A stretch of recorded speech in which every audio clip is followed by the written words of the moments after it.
Okay, thanks for coming to today's Karma Colloquium. We have a special guest today, Jack Conte, but I want to make one quick announcement that Mark Wiedenbaum will be here next week to talk about the aftermath 20 years later of Aphex Twin's Selected Ambient Works Volume 2. So please check out the announcements for that and come back next week. So Jack is actually a Karma grad. He's an MST grad from 2006. He took off directly to San Francisco, where he founded Pomplamoose with Natalie Dawn. He is also Jack Conte Music. Hopefully you've seen that on YouTube by now. And the founder of Patreon.com. Welcome, Jack. Thanks. Thanks, everybody. It's really great to be back here, seeing all the changes and how the building has grown and how Karma has grown. It's really inspiring. Okay, I want to try and do a more of an interactive kind of talk. So if I say something and it doesn't make sense or if it's wrong, just yell at me. Don't raise your hand, just yell at me.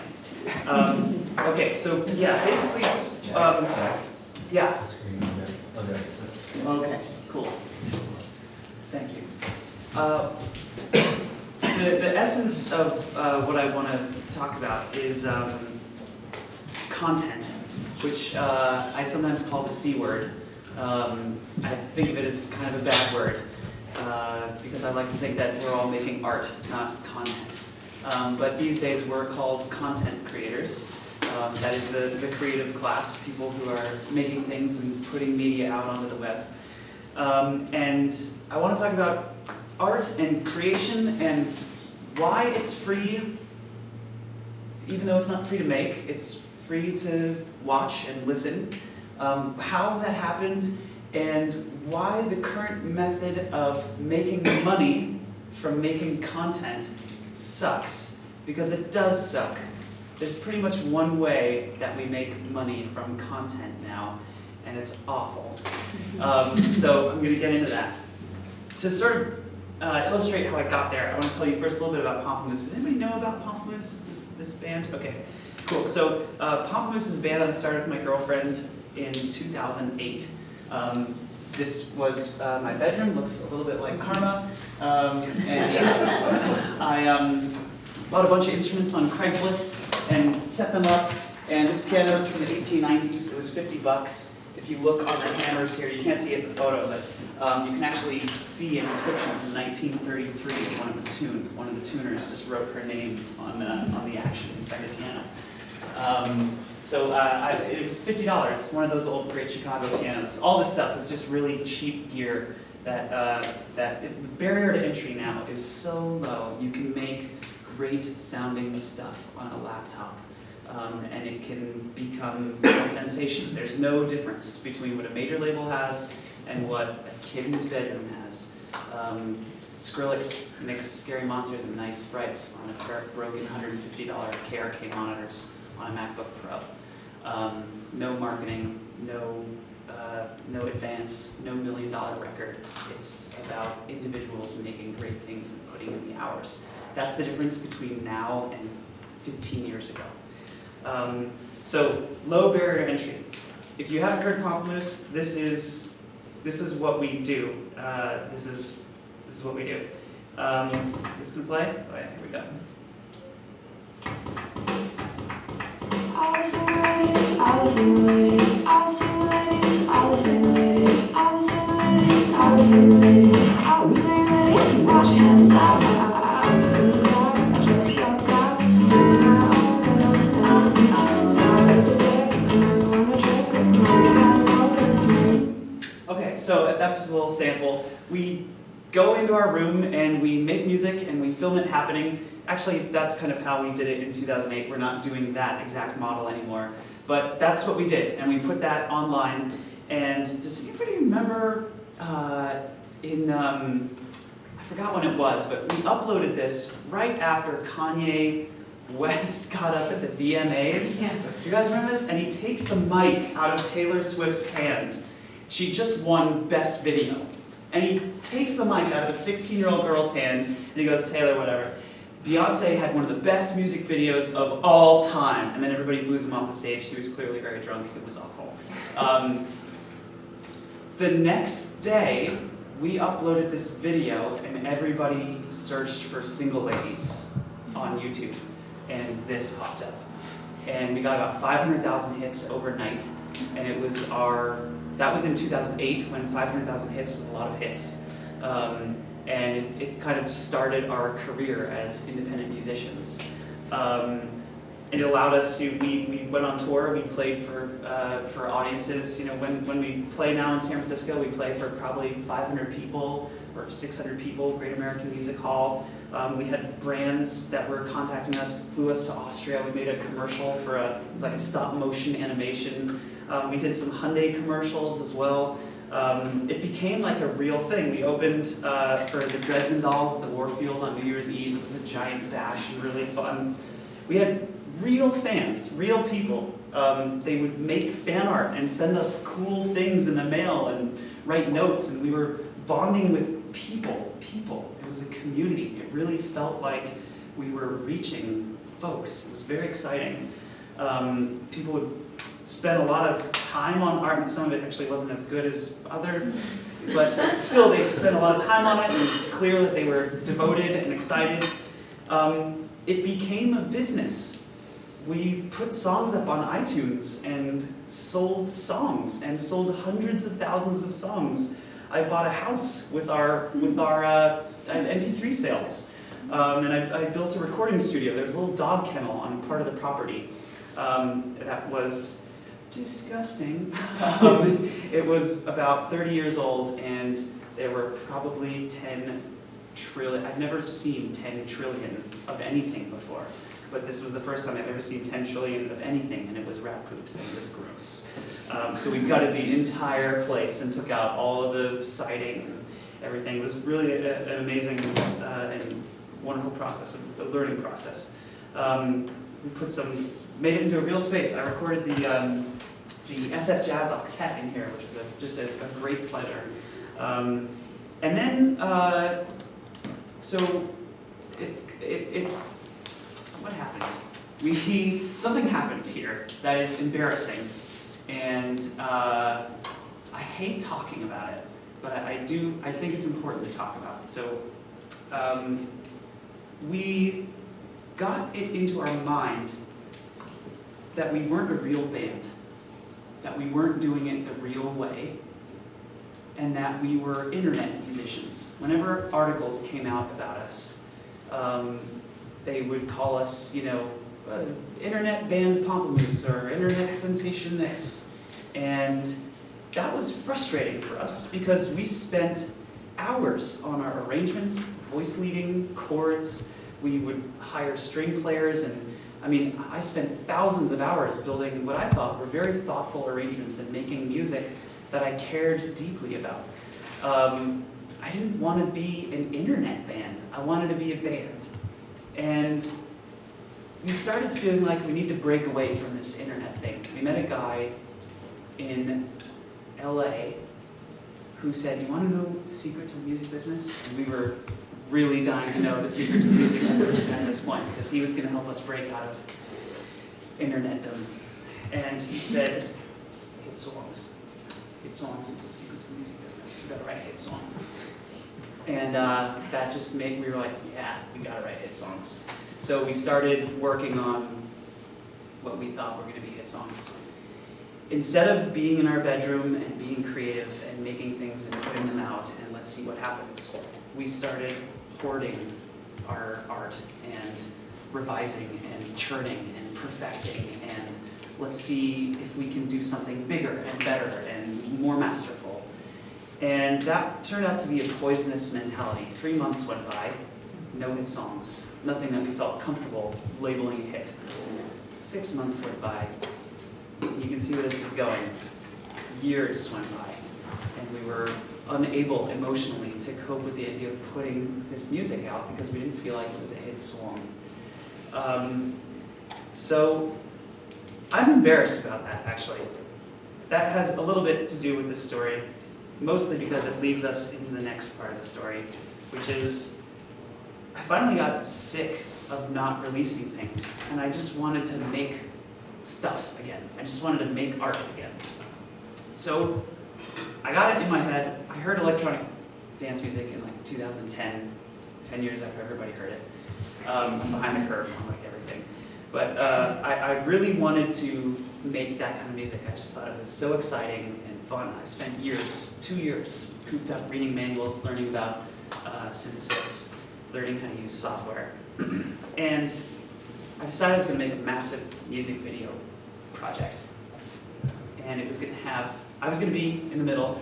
There's going to be a desk over here, a desk over there, with 2 rotating elevators in each desk that were going to rotate as they came up, circular elevators. And then out of this elevator, a robot was going to come out, a 6-legged robot, and it was going to like headbang along to the stuff. And out of this elevator, a head on a pedestal, robotic head, was going to come out and sing the lyrics to the song and be all weirdo. And then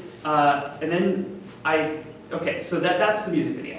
So I started like building it and going crazy. I learned a lot about woodworking and stuff that I didn't know anything about, how to cut a circle with a piece of wood. I had no idea how to do that. This desk that I was building started getting more and more complicated, and I started building like more detailed schematics for it. But it started coming together. I actually was able to bring up this pulley system, which in the end didn't work, and I bought a self-elevating thing. But it became a really intense project. This is now, I'm about 3 weeks in. I've been doing 18-hour days. I'm really cranking, putting in the time on this. And then I decide that I'm going to make it look like the Millennium Falcon.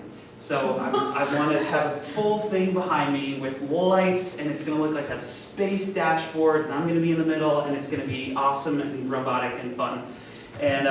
So I start cranking even harder now. I'm putting together the set. It's starting to come together. Here's one of the desks you can see with the elevator in an elevated state. I'm framing a wall now behind it. I went to the Home Depot like probably every day for 3 months, and I was like asking them, how do you frame a wall? And they actually helpful. They were really great. So that's the second desk here. You can see. I started building these panels that I was going to put on these walls, these angled walls, and then backlight them so that they look like the Millennium Falcon. And I started cranking out more and more of these panels. It turned out to be a lot of work. That was probably the majority of the work, was building these panels. Each one of those is like, it's just, safety. It's like thumbtacks and washers with vellum glued to the inside of the washer. But it started like coming together. At this point, this is like now I'm 2 months in, 2.5 months in, 18-hour days. Like I'm going to junkyards and like hoarding garbage and like looking for like old pipes, and I'm going a little crazy. My girlfriend's gone, she's on tour, so there's nobody to like take care of my life and make me eat and stuff like that. I'm freaking out. My hands are totally disgusting because I'm just cuts all over them and buzz saws, and I don't know how to use any of this gear. But it finally comes together. I've got the set. And I put the lights up and back. The crew comes. I hired. So we actually haven't even gotten to the robots yet, but I worked with a guy in the University of Arizona during this whole 2-month period who built a hexapod from scratch, and it was going to walk up out of this elevator and do its thing. He was amazing. Then I found a guy in the UK who built a robotic head, and that was going to go on this side. I flew them both out for this 3-day period. We shot the whole thing. It actually worked out. I'll show you just a little clip of the video so you know I'm not bullshitting. Here's the clip of the video.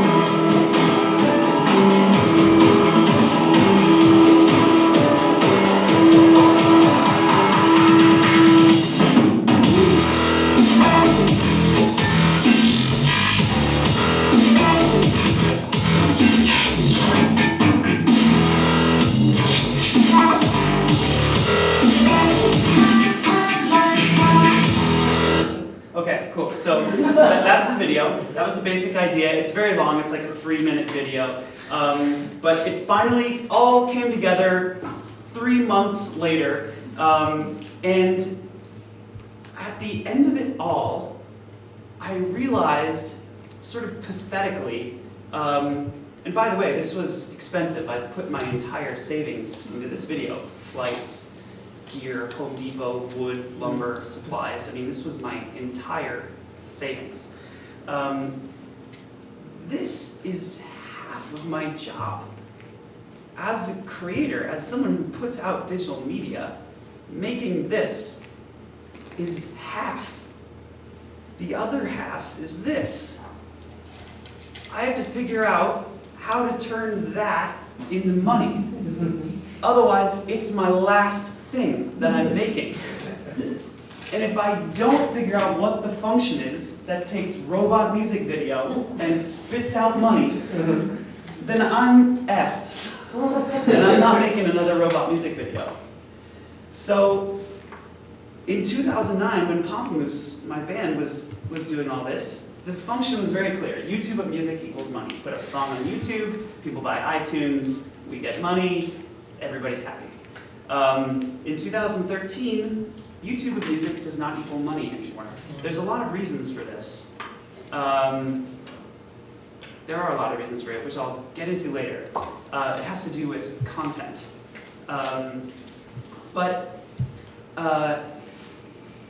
Okay, here's what's going on.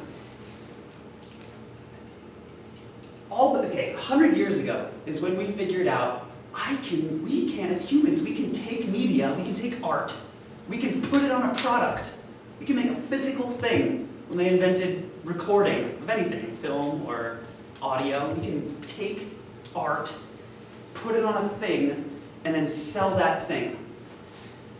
We're all used to that now, that makes sense to us, but that's weird. That is a weird concept, that you can make art and sell it as a scarce object. Art, right? What's valuable about art is the creation of the art, right? Not the object on which the art is housed, in which the art is housed. That doesn't make any sense. And yet, that's kind of what we're dealing with here. So this is where we are right now. We're right at the edge of this line coming out. And I'm going to explain what this chart is. I'm really bad at making charts. It's very clever. It's terrible. Up until this point, 100 years ago, here's where we invented digital, here's where we invented recording. This space in between here is the space where we have recording technology, but we don't have free distribution yet. So distribution is incredibly expensive. And then this point is internet. I'm really sorry about this. This is like awful, but okay, I'm just gonna, sorry. My button busted. We were down in the music room downstairs, and I bent over to do this thing, and it went, and I was like, oh God. Before, okay. So, excuse me for setting up my fly like every 2 minutes. Okay, so okay, back to this spot here. So, in that 100 years, that's 1900 to 2000. We can record stuff, but in order to sell it or publish it, it costs a lot of money. And you need to convince a guy in a suit sitting behind a desk that you're cool enough to be heard. If you're an artist, you need the keys to publishing, which is television and radio. You have 2 channels. Before this period, okay, let's go back to this period here. In that period, you can make money selling this physical thing that is your art. That's so weird. I don't even try to explain that to somebody anywhere in here. They're gonna be like, what? You put your art on a thing and then what? It doesn't make any sense. But we're in this time, so that makes sense to us. You can put art on a CD or a thing and someone will pay you for that thing. What's weird about this is during this entire period, the way that people made money was the normal way. In this, up until this moment, you made money, artists made money, by getting paid from someone who said, you're cool, you make good stuff, here's a bag of coins, go make more. It wasn't, here's this thing, and then there's a transaction for that thing. That's the weird thing. Patronage is how art has been made. Any piece of art you can imagine, all the art that we study, all the art that I know, has been made because somebody stepped up, whether it was Pope Julius or the Medici family or whoever it is, they stepped up and they said, we like what you make, we want you to make more, go make more, here's money to go do that. And they actually, it's a little bit like Kickstarter, there were rewards. Beethoven's patrons got their names in the program when they premiered the Fifth Symphony. Their name was printed in the program. You can imagine Beethoven's Kickstarter page, right? For $5,000 a month, you get your name in the program for my, right? It's like, it's not much has changed really. But it's incredibly weird for us to be going back here now. Media is free. It's as if media doesn't exist. After this second line, you can't make money selling stuff anymore.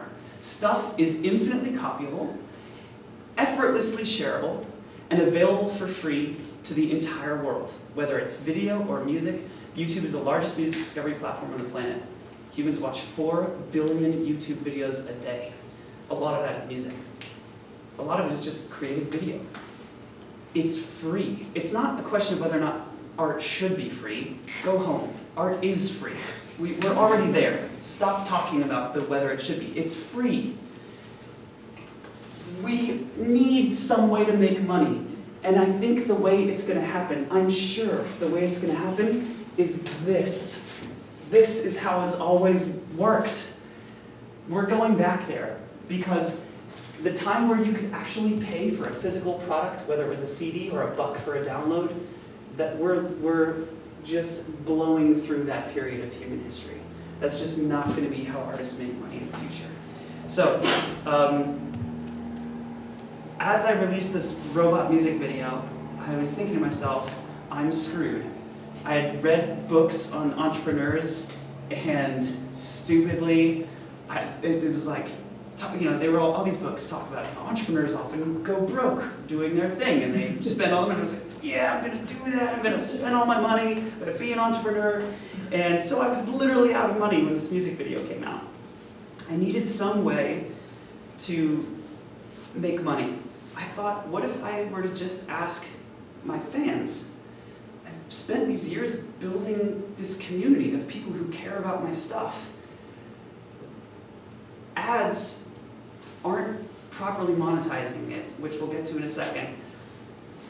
So what if I were to just ask my fans for money for making videos? I know that sounds weird. I'm just asking fans to just pay me, not to see my stuff. It's already there. I'm just asking you to pay me if you want me to make more, if you want to help me. The problem that I'm experiencing with this is a common problem. I'm a content creator. There are hundreds of thousands of us right now making art, putting it out into the world for free. This guy is one of them. His name is Smooth McGroove.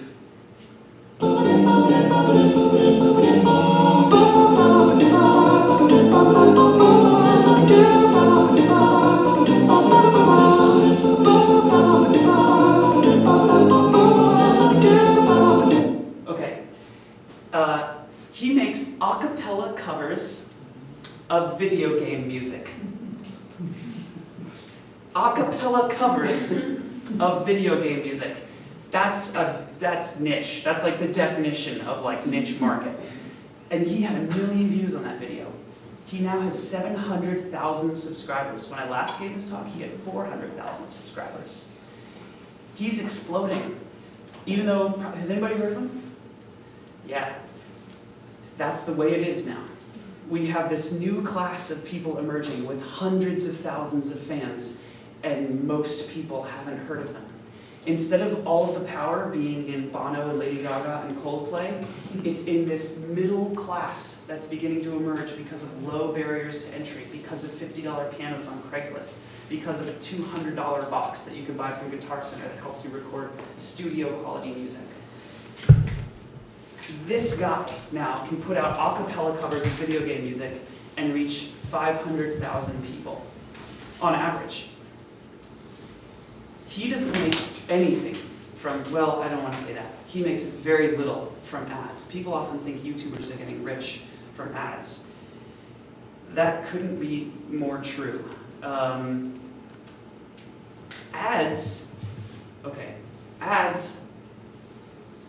here's how ads work.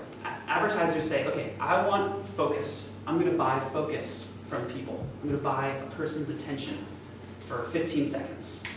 Or I'm gonna buy their attention and put it next to one of my videos and try and get them to look over while they're enjoying their art. That's what's up for sale here, is your attention. That's what Google is selling. Not that I have a problem with Google. I love Google, I use all their products, I think they're an amazing company, but they are selling your attention. Okay, so to the highest bidder, nonetheless. You can bid on attention like it's a freaking product on eBay. It's actually amazing. It's amazing what they've built. Okay, so advertisers bid on attention, a 15-second pre-roll ad before a YouTube video, and that costs maybe $5 per 1,000 impressions, maybe $20 per 1,000 impressions, maybe 60 cents per 1,000 impressions, depending on how much time, what the context of the ad is, what kind of video it is, etc. That's called a CPM, cost per meal, cost per 1,000 impressions, meal meaning 1,000. So a $5 CPM means it costs the advertiser $5 to get 1,000 impressions. That is like kind of a normal, that's like a normal CPM. $20 is a pretty high CPM for YouTube. Just for point of reference here, very little of that money ends up going back to the content creator. 50% of it goes to YouTube, about. 50% of the views or less are actually monetized. Depending on the time of year, the inventory, ad inventory, lots of those views aren't even monetized. He ends up with maybe my personal catalog. I checked my catalog last month. My January payout from Google, my videos on YouTube got 1,960,000 hits in the last 30 days on YouTube. That generated, who has a guess? How much ad revenue for me? Somebody throw out a guess. $50. There you go. Yeah, it was $50. Actually, 6 months ago it was $50. Last month it was $86. So, all right, that's like 1.5x here. Good growth, except not. It's kind of disgusting. Just for purposes of reference, that's 100,000 people.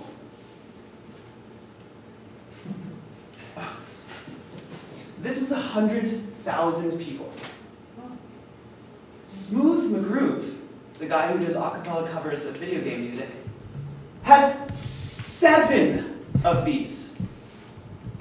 7 who have hit the subscribe button and can't wait for his next video. And this is making him a couple $100 a month. If that. If that's not a broken system, then I don't know what is.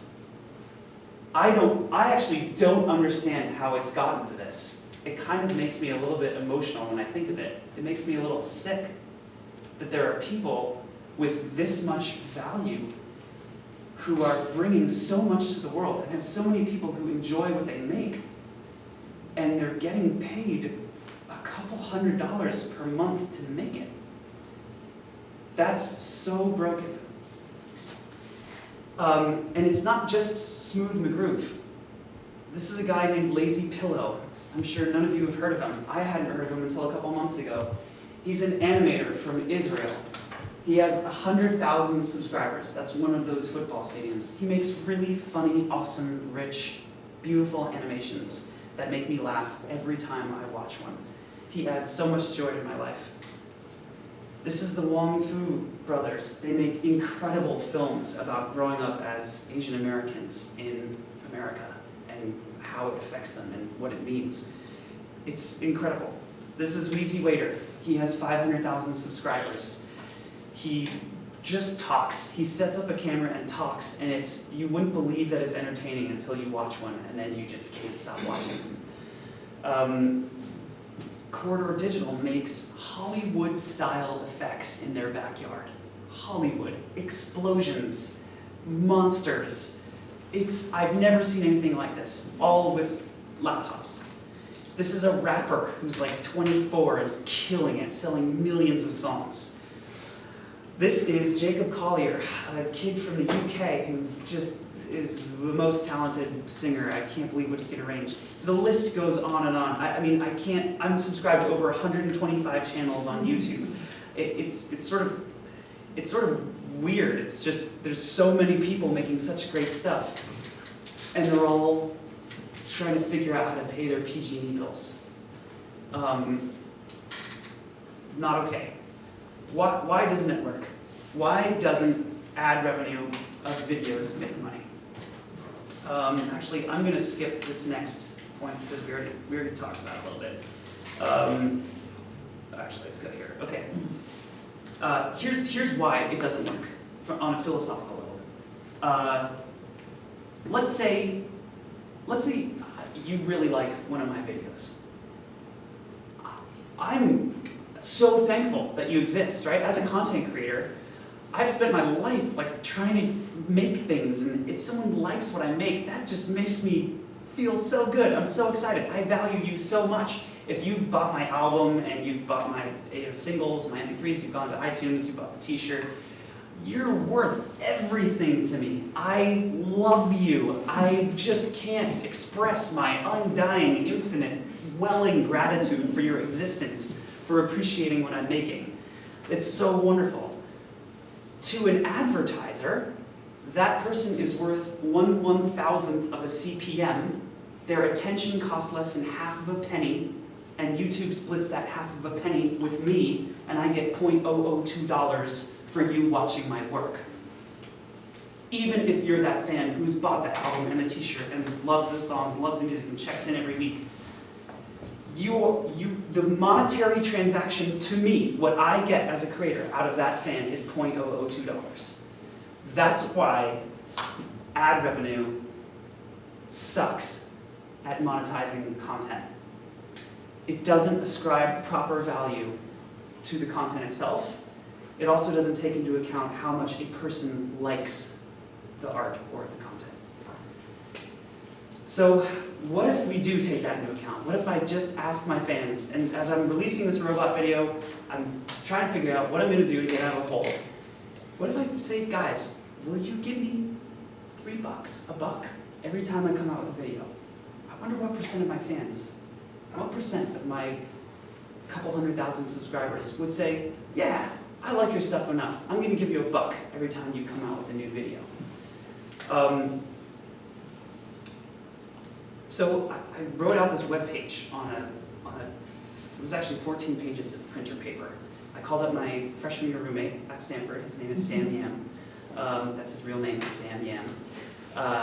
We thought for a while his middle name was May, which is awesome because it'd be Sam A.M., but it's not. Okay, anyway, so I called up Sam. I said, Sam, you have to build this. It's going to work. I know my fans. They'll give me $1 when I come out with a video. I know that they care about me. I know that they want me to make more stuff.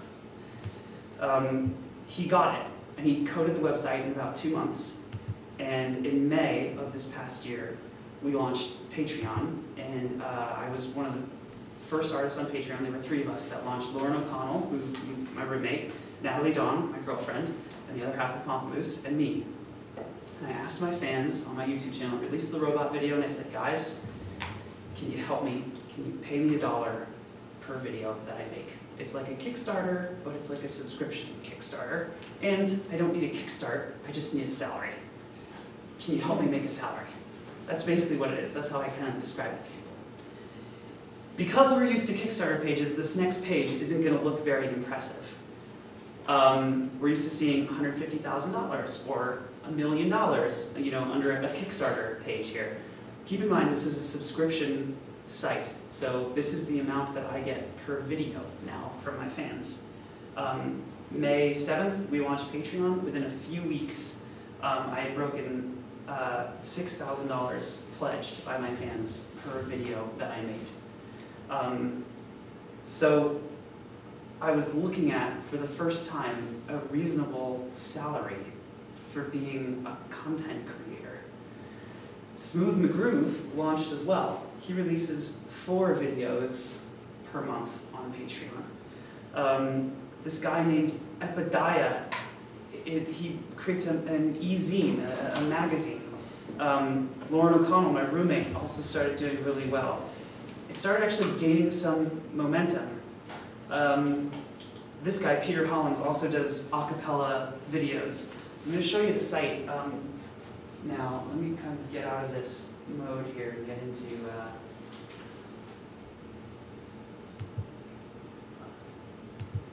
let's see if this pops up. Okay, well, it's a little big, so this is going to be difficult to see. Do I have this? Okay, cool. So this is our, yeah, this is like very big right now. Here's a webcomic. This guy's named Saturday Morning Breakfast Cereal. He releases webcomics every day. And he's now up to almost 8,000 per month of webcomics. We've got all kinds of creators using the site now. We just are about to hit, by the end of the month, we'll hit about 10,000 creators using the site.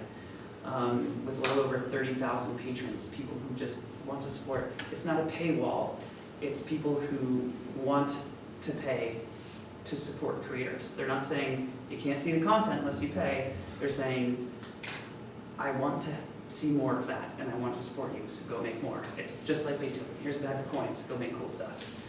Except it's crowdsourced, so it's micro donations. Sometimes we have some people, some patrons, we call them big money patrons, who give over $50 per piece of content. I have a few patrons giving me $100 per video. And a lot of creators are like that. We've got patrons who are actually giving a lot. This guy, Scott Bradley, he makes YouTube videos. He does covers of pop songs, but with kind of a oompa, stride piano flair. It's amazing. There's Smooth again. This lady makes, I can't even describe it. Has anybody heard of this? ASMR? So it's like, it's supposed to create some neurological effect where you actually feel tingling. She like whispers like a microphone and crumples paper and makes these very like, pleasing sounds and does this like meditative thing. Like, how big is that audience, really? Like, come on. And she's, okay, so she's up to like 2,800 per month. We're seeing it work for all kinds of creators, not just video artists, but people making music and people making blog posts. We have one, this lady's really great, Cara, yeah, her, okay.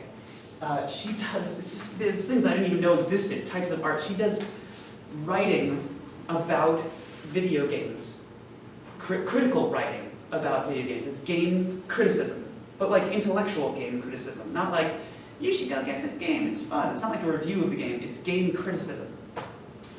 I had no idea it was even a big market, and she's almost making $2,000 per article from only 376 patrons, which, by the way, if that many people visited her website on a monthly basis, she'd be making literally pennies from ads. Pennies. These creators are making, some of them, over 100 times what they make from ad revenue. It's just a much more efficient, real way of connecting with real people, as opposed to trying to take focus away from somebody. This, by the way, this amount, I looked up how much a New York Times author, reporter makes, like a mid-level New York Times reporter, not an entry level, not a senior reporter, but a mid-level reporter. It was about $1,600 per week. So at one article a week, she's making more than a New York Times reporter. I have a feeling, I don't know if it's going to be us. Maybe we won't win the tech race. It's a race, man. I hate Silicon Valley. It's awful. It's a race. Everybody's like trying to build and raise money, and we raised money. We had to raise money. We raised a little over $2 million to do this because of fear. If we didn't raise money, there's going to be someone else who does it first or faster or whatever. We take 5%. That's really important to me. I'm not taking salary as CEO of Patreon. I'm making my living making videos and using the product itself. So I'm trying to incentivize myself to make the product as useful and utilitarian for creators as possible.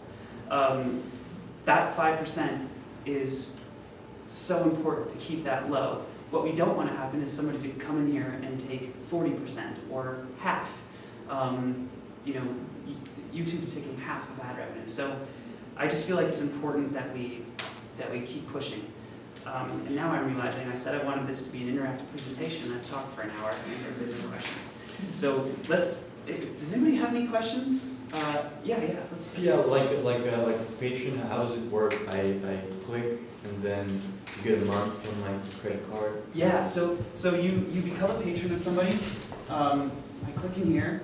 You say what you want to donate, and then you actually have the option. She's doing a monthly campaign, so you just say whatever you want to donate, $5 a month, $1 a month, anything. You click to confirm. Here's somebody who isn't doing a monthly campaign. This is one of the first questions we get from a lot of people, so I feel like I have to show you guys this. If you become a patron of somebody who isn't doing a monthly campaign, they're doing a per piece of content campaign, then, oh, I can't show you over there. Okay, let me see if I can move this.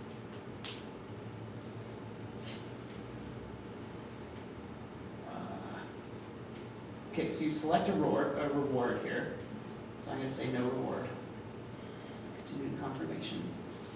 And then I enter a max amount that I'm willing to give per month. So I can cap in case he decides to release 400 videos and I've donated $8 per video, it's just a little bit of, there's actually a lot of respect among this community. You can imagine, these are people who depend on their fans for a living. They don't want to screw their fans. That's not who's using Patreon. But we needed some kind of scalable infrastructure in place to prevent crazy people from doing crazy things. So you can set a cap for yourself if you want to. Yeah, then you go down, you edit your credit card info. My info is already up here, so I just confirm the pledge. If you are a new sign up to Patreon, you would just enter your credit card info, create an account, and then you confirm the pledge. Your card is charged once a month, whether or not it's a monthly campaign or a per content campaign. We aggregate all charges to minimize credit card fees. So if it's a $1 charge and you get charged 3 times, we charge you once for $3 instead of 3 times for $1. And that saves you 50 cents in credit card fees. It's 50 more cents that can go to the content creator as opposed to the credit card companies. And the legal contract, do you have one? A contract? Which contract? Is there like a legal contract at all when I click confirm and pledge? Between the user and the site? Yeah, you have to agree, when you sign up, you agree to our terms of service. Yeah, just like signing up for, you name it, whatever app. There's always I agree to your terms of service thing. Yeah. Yeah, every user that signs up for Patreon has to agree to terms of service. Do people still watch the videos on YouTube? Like, are you hosting? So YouTube. We don't host the content. So YouTube still makes their money essentially, or Google makes their Google ad money as well. Ad revenue, yeah. The creators still, it's not mutually exclusive with ad revenue. So you can still run ads on your videos. You can still make some money through ads. But again, this is significantly more money. Yeah, and we're not posting content for a lot of reasons, logistical reasons, engineering reasons. We're not a huge team yet, we're 7. But also for legal reasons. When you start hosting content, you run into a variety of issues. Yeah. Does the system kind of like self-regulate itself? Like, do you have issues where people might just like upload a video for cats? Right. And that's not what they had like said that they were going to upload. Right, totally, yeah, it's a great question. lose Right, the so matter? it is entirely self-regulated. I have a lot of trust in content creators. So yeah, if you want to upload some crappy thing and lose half your patron base because you're screwing them, that's on your shoulders. We don't take any precautionary measures to exclude that as a use case. It's just, you're gonna screw yourself. Your patrons are gonna know that you're just being a D and they're gonna unpatronize you. Yeah. Yeah. What about like, since you don't have to worry about content or like copyrighted content and stuff, if that's, you know how like if you people upload things with copyright protection on YouTube and Sure. they don't get the ad revenue, Right. technically, do you not have to worry about that here? Like, Okay. it's something that people enjoy, but it's technically not Right. copyrighted. No, it's a fantastic question, and it's a timely question. We actually just met with a attorney who specializes in like DMCA compliance, because we want to make sure that we are signed, sealed, bulletproof, doing everything 100% legally. We don't want to be screwing rights holders. That's not the point of Patreon. The point of Patreon is to enable rights holders, empower rights holders. So the way it works though is we're not releasing content. We're not providing a download. There's no mechanical transaction. It's patronage. So you're not actually, the patrons aren't getting a file. So you don't even have to pay a mechanical royalty. There's no transfer of goods or even services. It's a payment. We happen to link that payment, well, actually payments are done monthly, so the payment isn't even linked to per content basis. So no, there's nothing even gray about the model. It's not, let's say a user were to put a cover song on Patreon and generate $2,000.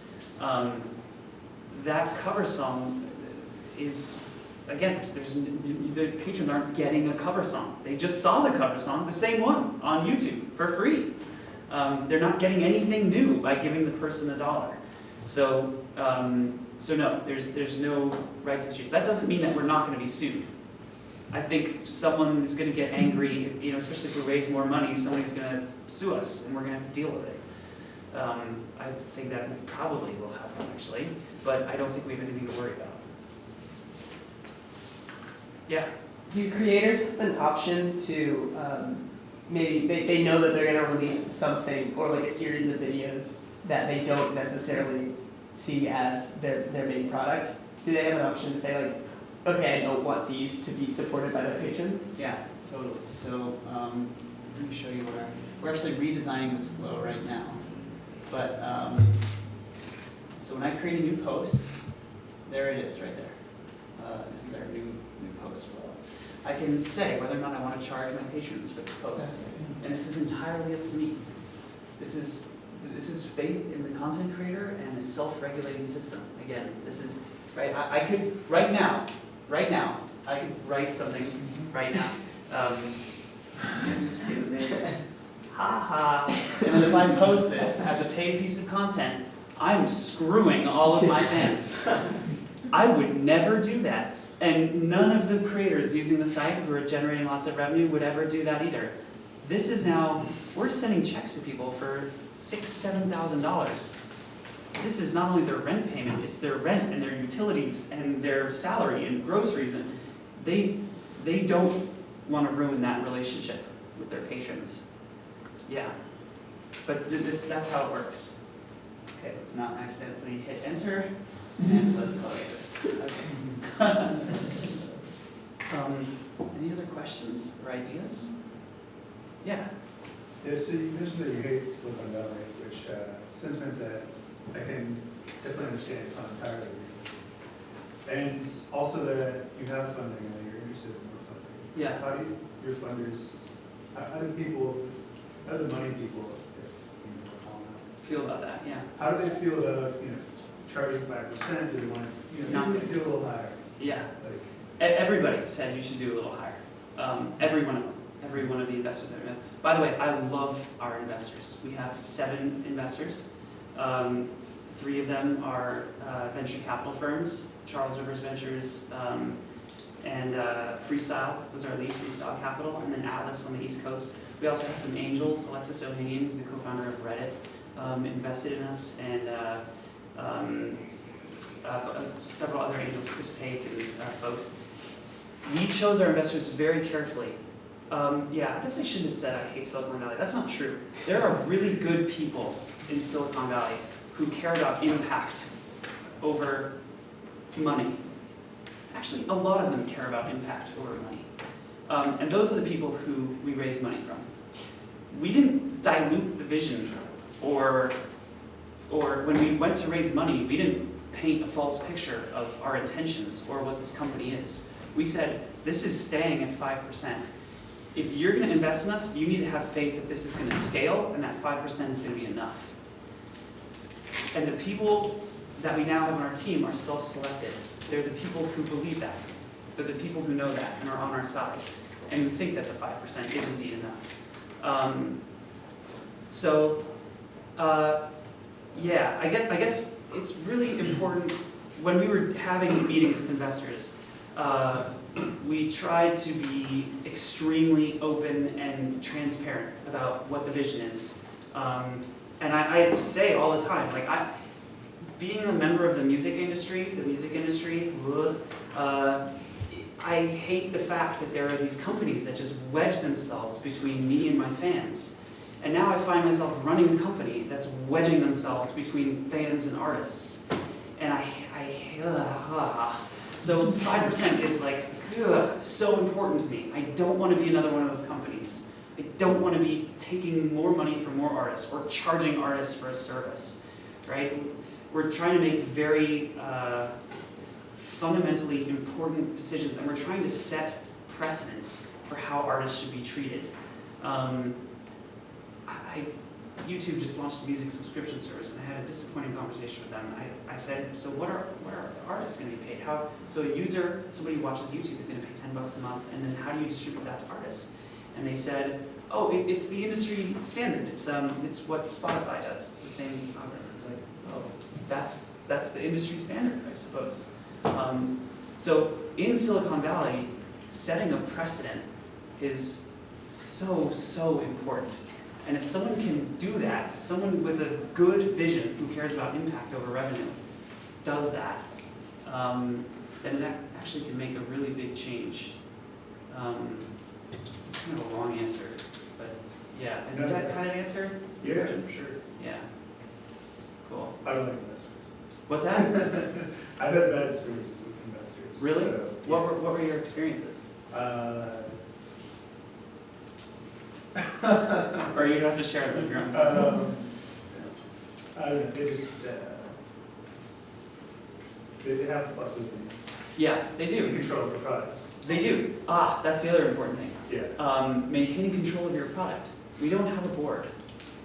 It's just me and Sam. It's just the co-founders. So we managed to raise money without giving up creative control over Patreon and its direction. That's also just super important.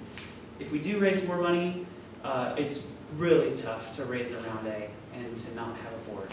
I'm sure we will probably give up a board seat, but then it's still going to be me and Sam and a board member, which means we still have creative control. So, but yeah, that's an important issue as well, maintaining control of the company. Yeah. How are you splitting your time between Patreon and creating your own stuff? Yeah, that's the hardest thing in the world. Not as much sleep and more Patreon than music and more Patreon than videos. We have an office in Noe Valley now, so I Sunday night, it's about an hour from my home up north where I have my studio. It's 3 hours with traffic. So Sunday night, I drive to Patreon in Noe Valley, and I spend Sunday night, Monday night, Tuesday night, Wednesday night, sometimes Thursday night, and then I drive home. And then I record music those 3 days there. So yeah, every day for the next 2 months is like very hyper scheduled. It's like a really, I'm not used to that either as a musician. It's like, wake up, what do I do today? And now it's like, I know every 15 minutes exactly what I'm doing. Yeah, so it's hard, but important to kind of, make sure it's solidified like that so that I have time for music. Because otherwise I would just work on Patreon until I dropped. You were on time today, which is not musician. Well, now I'm doing this, so I have to actually be responsible. Yeah. One question that crossed my mind, especially because of what you're saying about splitting the between these things. I think it's a fantastic project, and suppose it catches up and becomes big in the future, and I think lots of people using it. There's always that question of, okay, it's a company that it's you and your friend. Yeah. Who knows in 10 years if someone else is going to take over? Right. Do you think this, in some way, in the future could become member managed in some way? Member managed. Yeah. That's an amazing idea. I have never even thought about that. I like that idea. I thought about setting up a, one way I have kind of thought about that was setting up some kind of, there's no creators union, which I think is actually kind of a problem because there are all these entities that have tons of power that can sue YouTube, like Viacom sued YouTube for $1 billion, and then YouTube has to settle. They've got to settle. They can't go to court for 6 years, right? They've got to settle. So they bend over a little bit and they change a few things and they make it a little more publisher friendly.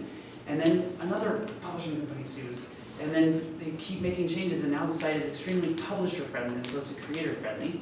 Actually, publishers have something called the Content ID system. They can kind of peruse through whatever videos they want, claim this one, claim that one. I'll have this one over here, I'll run ads over that one. And then they just get revenue over all of these creators' videos. So a creators union would allow the union to sue YouTube and say, you can't do that. Right, on behalf of all creators. And the creators union could raise money and say, you can't do that. We're not gonna let you give them content ID and not us. You have to give us away as users to stop people from claiming our videos falsely. That doesn't exist right now. There's no methodology or user experience or design flow. There's no flow for a user saying that's a false claim. You can contest it and then it takes 6 weeks and then your video has been blocked for 6 weeks and you're screwed. That's a terrible system. So yeah, member control or some kind of creators union having a board seat, I don't know, I like that idea. This is the communist who needs to be. Right, yeah, no, it's great, it's fantastic, yeah, it's great. Any other ideas, questions? This might be a dumb question, but how do the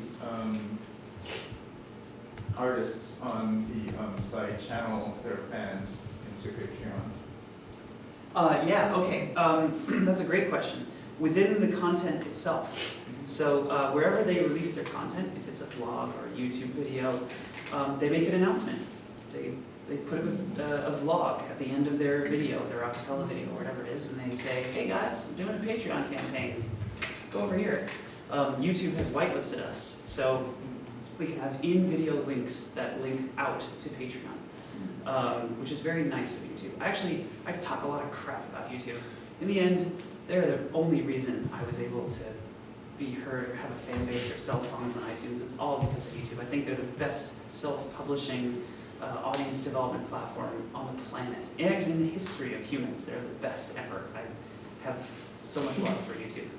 So yeah, I talk a lot of crap about them, but in the end, it's kind of like I love them. Yeah.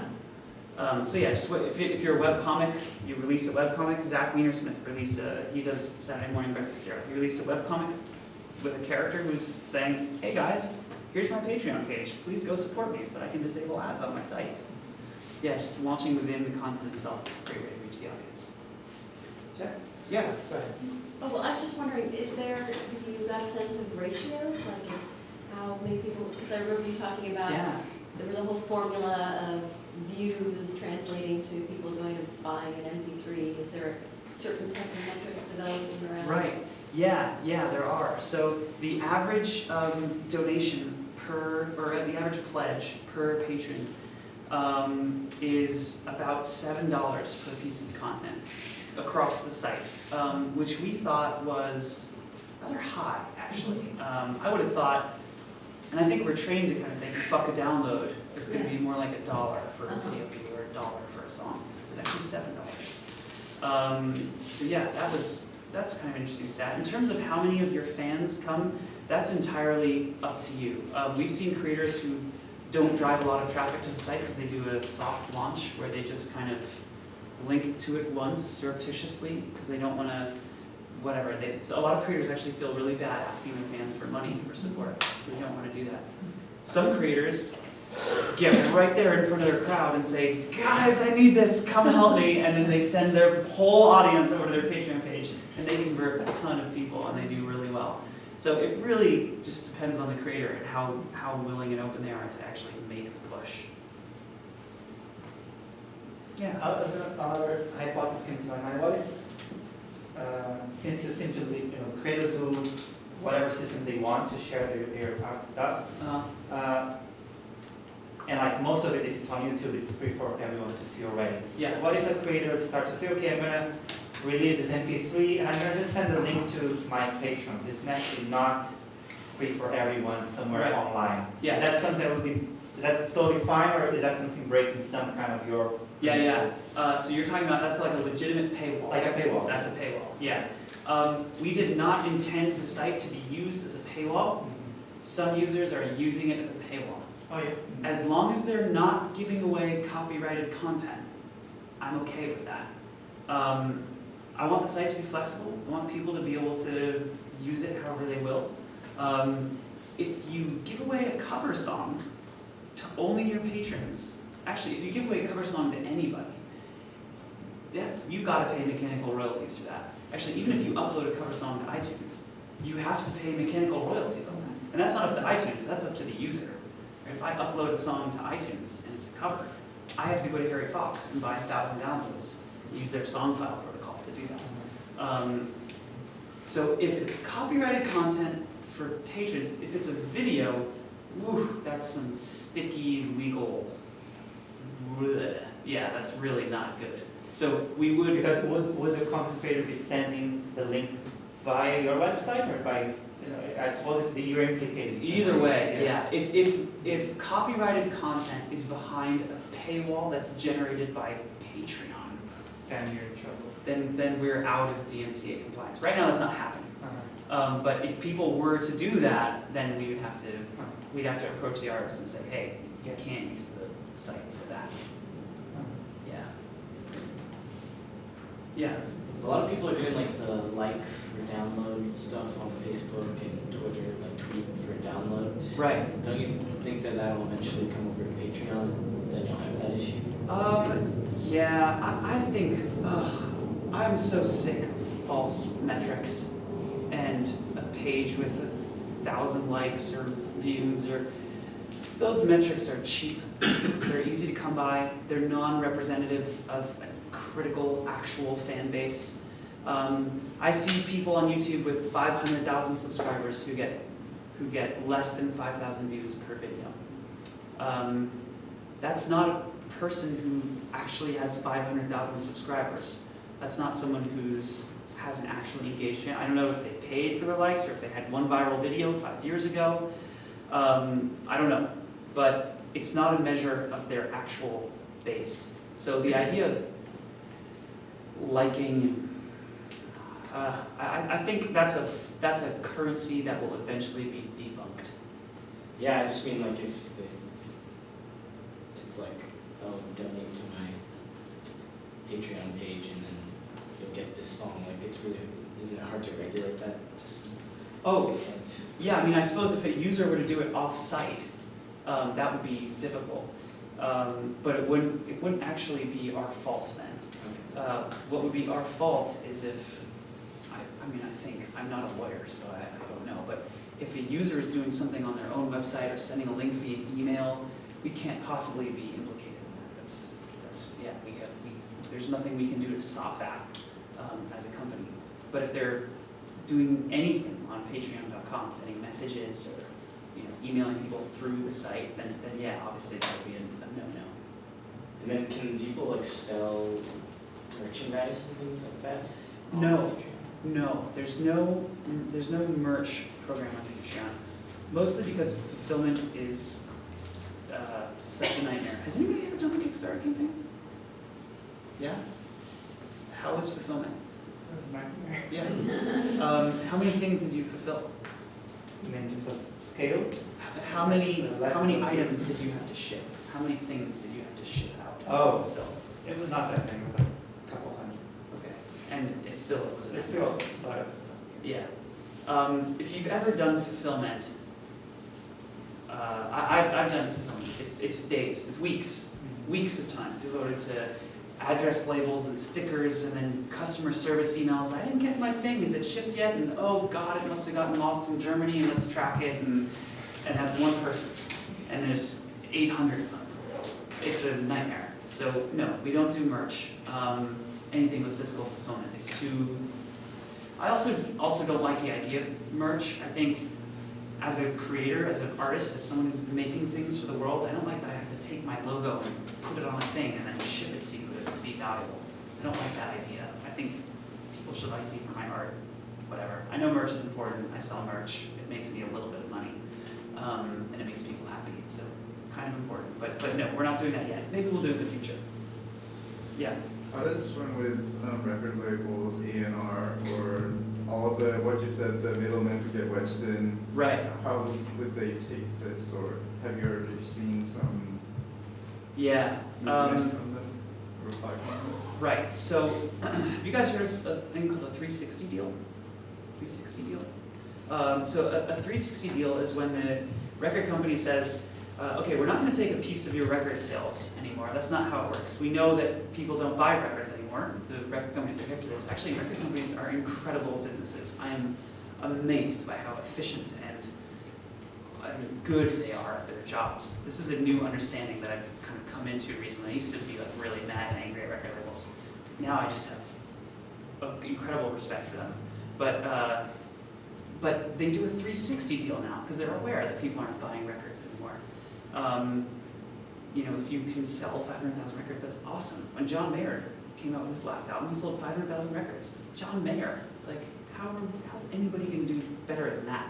And that's only 500,000 records, not even platinum.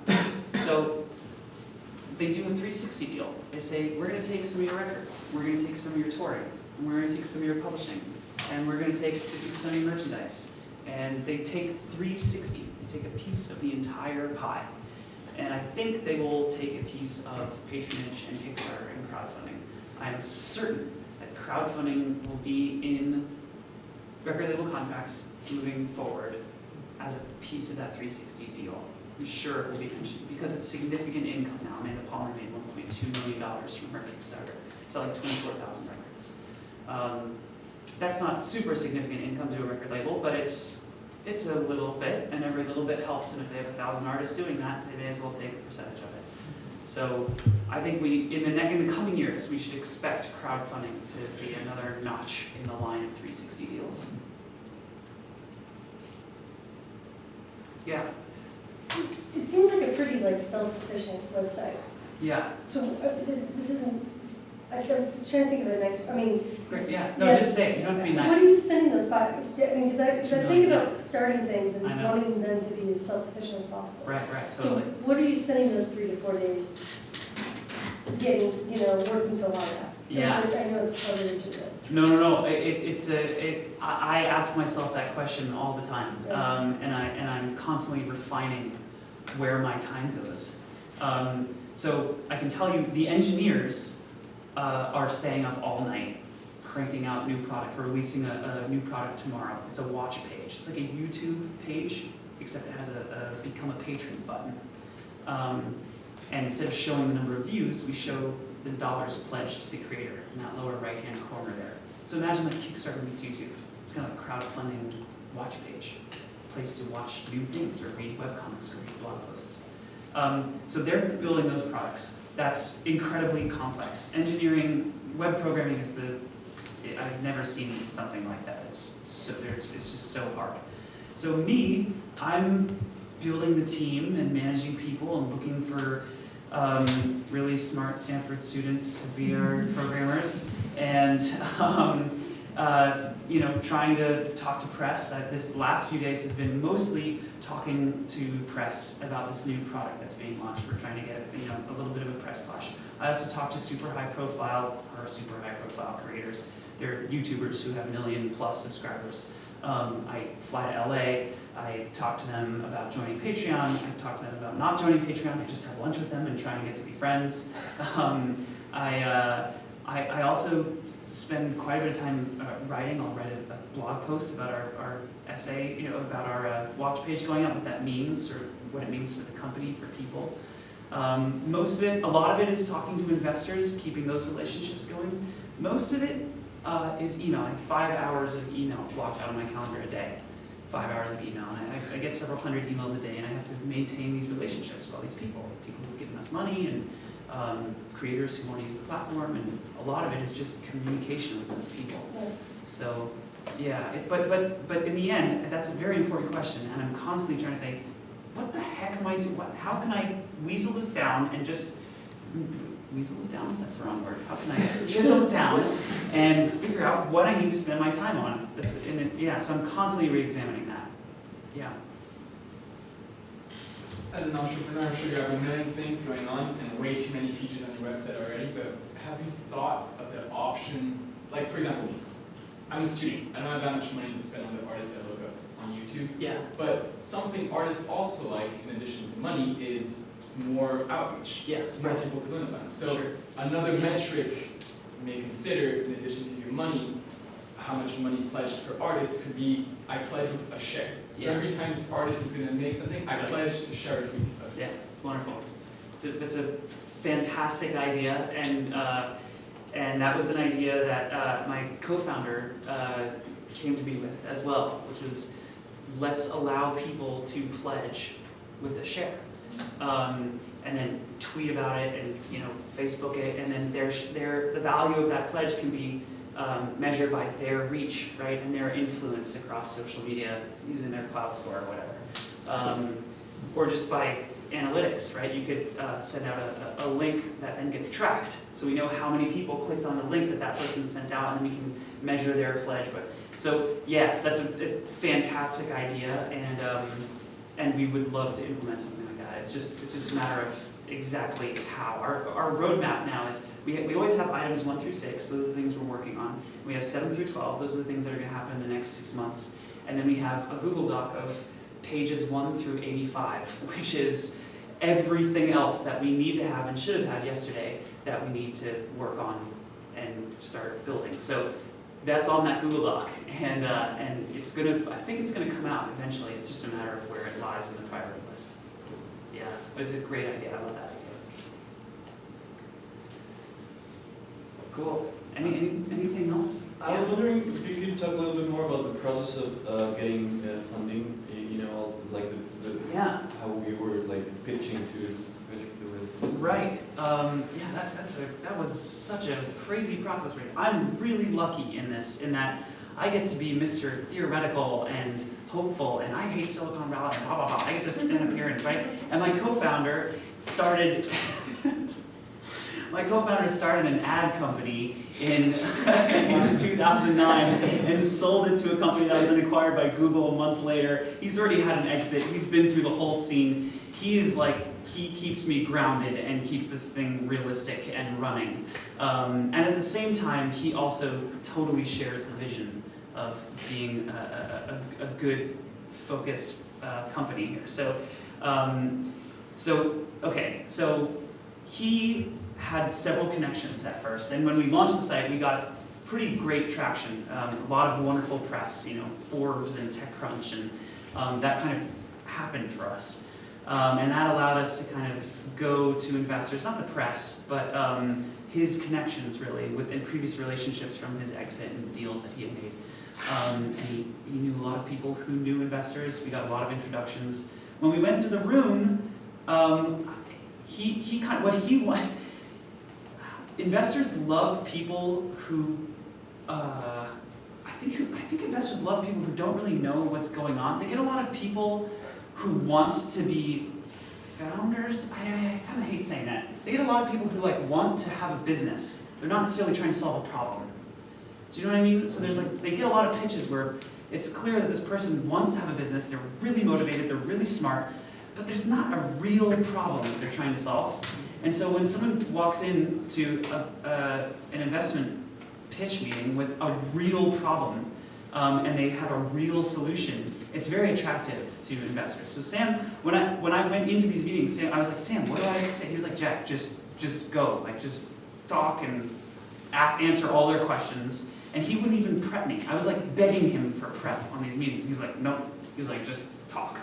And so they would ask us questions, and then we would just talk about what the problem was and what needed to happen, what needed to be solved. We didn't have a deck or a presentation or slides or anything like that. It was just, and a lot of these kids, man, they're 25 years old, 30 years old. I was picturing we'd sit in a meeting with a guy who was 65 and wearing a thing with coupling. I thought it was gonna be the whole thing. And it's a kid who had some big thing, and he's friends with Mark Zuckerberg, and that's his LP, and he's raised a $40 million fund, and he's dishing it out to seed rounds for startups. That's what it is. That's what it looks like now. So it actually was very personal, and it felt like a social interaction. It didn't really feel like a pitch meeting to a big, fancy, rich guy, which is what I was expecting. And our investors are actually like, I was so weirded out when I would get these emails. Like, the way I communicate with my investors is an all lowercase email. Hey dude, can you send a tweet out to this New York Times journalist? We're trying to get our article. Thanks, man. Peace. That's my emails to investors. And that's what they're like. They're like dudes. So, yeah. And that's also the kind of people that we wanted to be investing, right? Not all of them are like that, but that's who we wanted to be on our side and running our thing. People who like Alexis Ohanian, the co-founder of Reddit, he says bro. and he's just the nicest guy, but he's so informal and laid back and silly. When we did it, my pitch meeting with him was a Google Hangout. And we were with his partner, Gary Tan, and we were on Google Hangout. As I'm talking about like creativity and content and advertisers and mindset, and suddenly he's wearing a monocle and a mustache. No, on the Google Hangout. You guys know the overlays? And he's just like, keep talking. And I was like, are you, like, what the frick is happening right now? I'm talking to the founder of Reddit, and the guy's like goofing off on a Google Hangout. Yeah, it was not what I was expecting. The whole fundraising process was bizarre. Yeah. How long did it take? It was about a month. Yeah, so the way it works is like you close one investor. It's really hard to close the first investor. You go to a bunch of investors and they all go, this sounds really great. We're not quite ready to invest yet, but let me introduce you to my friend. Everybody's kind of waiting for somebody to bite. And then as soon as somebody bites, everybody that you talk to wants in. And you raise one bid. We tried to raise $700,000. That's what we wanted to raise. We went to a company, we went to Freestyle Capital. We said, here's what we want to raise. Will you guys do it with us? And we got a call a few days later. They did about a week of background checks and research, and they really did due diligence. They wanted references, talked to our friends. They wanted to know. It was good. They're good guys. They really put time in. And then they said, great, we're going to put in $700,000. And we were like, whoa, okay, so the round is closed, I guess. And they said, but we want you to up it to 1.2 million. So we want you to find other investors. We're going to intro you to our friends over here.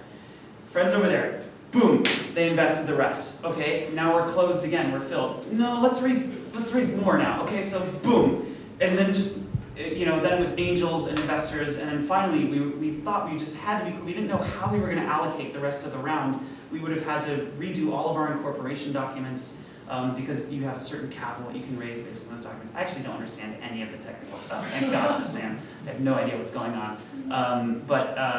But we would have had to do a whole bunch of crazy work. We finally managed to fit in 7 people. A lot of them are just investing $10 or $20,000, $50,000, not like $500,000. Our VCs are investing big chunks of money, like that 700. But everyone else is like small seed rounds.